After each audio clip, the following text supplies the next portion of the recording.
আজকে আমি বানাবো থোড় বাটা। থোড় বাটাবার জন্য আমি দুটো কুচো থোড় নিয়েছিলাম, নিয়ে এইভাবে চাকা চাকা করে কেটে নিয়েছি আর সমগুলো ফেলে দিয়েছি, দিয়ে ধুয়ে রেখেছি। এটা আমি শিলেতে বেটে নেব। এখানে আমি একটা বাটিতে নিয়ে নিয়েছি 1.5 চামচের মতো পোস্ত আর 4-5টা কাঁচা লঙ্কা, আর নিয়েছি 4টে শুকনো লঙ্কা। এটাকে আমি থোড়ের সাথে একসাথে বেটে নেব। তাহলে কড়াতে তেল দিয়ে দিয়েছি, তেলটা গরম হয়ে গেছে। এর মধ্যে আমি দিয়ে দেব কালো জিরে আর শুকনো লঙ্কা। কালো জিরে আর শুকনো লঙ্কা ফোড়নটা থেকে আমার একটা সুন্দর বাষ্প বেরিয়েছে। এরপর আমি দিয়ে দেবো নারকেল কোড়া। ছোটো সাইজের নারকেল আমি করে নিয়েছিলাম, এবার আমি দিয়ে দিই। নারকেলটা তেলের সাথে মিশিয়ে নিয়ে গ্যাসের আঁচটা কমিয়ে দিয়ে আমি এটাকে ভাজা ভাজা করে নেব।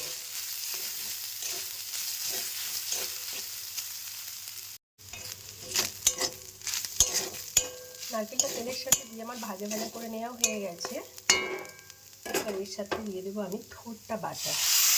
সর্ষে, কাঁচা লঙ্কা, শুকনো লঙ্কা দিয়ে যে থোড়টা বেটে রেখেছিলাম এরকম আমি দিয়ে দেবো, দিয়ে এর সাথে মিশিয়ে দেবো।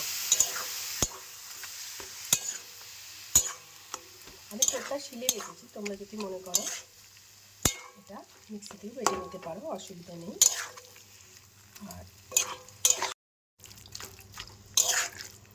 সর্ষে, কাঁচা লঙ্কা, শুকনো লঙ্কাটা আমি দিয়ে বেটেছি। তোমরা যদি মনে করো আলাদা বাটবে সেটাও বাটতে পারো, এর সাথে দিলে ভালোই হয়, পুরোটা মিশে যায়। এবার এর উপরে আমি দিয়ে দেবো স্বাদ মতো চিনি, হলুদ গুঁড়ো, আর দিয়ে দেবো স্বাদ মতো নুন। আমি থোড় বাটার সময় কিন্তু নুন দিইনি, নুনটা এখনই দিলাম। আর থোড়ের কোনো জল আমি ফেলে দিইনি, পুরোটাই এর সাথে আছে।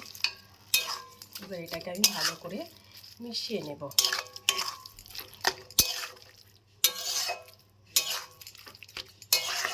এই সময় গ্যাসের আঁচটা আমার একটু জোরে থাকবে।